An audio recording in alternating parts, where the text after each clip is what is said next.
Congress leader Rahul Gandhi के हत्या के इज्जत केस की दरखास्त को गुजरात हाईकोर्ट की जानिब से समाअत के लिए कबूल किए बगैर उसे खारिज कर देने के खिलाफ आज शहर हैदराबाद के अलावा रियासत के मुख्तलिफ मकामात पर कांग्रेस की जानिब से मरकजी हुकूमत और वज़ीर आज़म नरेंद्र मोदी के अलामती पुतले नजर आतिश किए गए।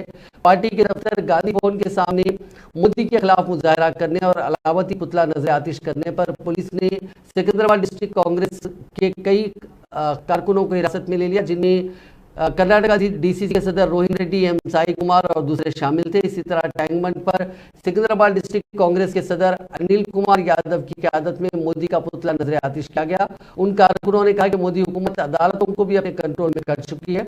राहुल गांधी की मकबूलियत में इजाफे से खायफ होकर मोदी हुकूमत उन्हें परेशान कर रही है। इसी के एक हिस्से के तौर पर राहुल गांधी को पार्लियामेंट से नाअहल करार दिया गया और इस केस को चैलेंज करने की दरखास्त को समाअत के लिए कबूल करने से काबिल ही उसे खारिज कर दिया गया, जिससे यह वाज़ेह होता है कि राहुल गांधी को मोदी हुकूमत निशाना बना रही है। अदला आदिलाबाद, करीमनगर, सिलसिला और दूसरे मकामात पर भी इसी तरह के मुजाहरे किए गए।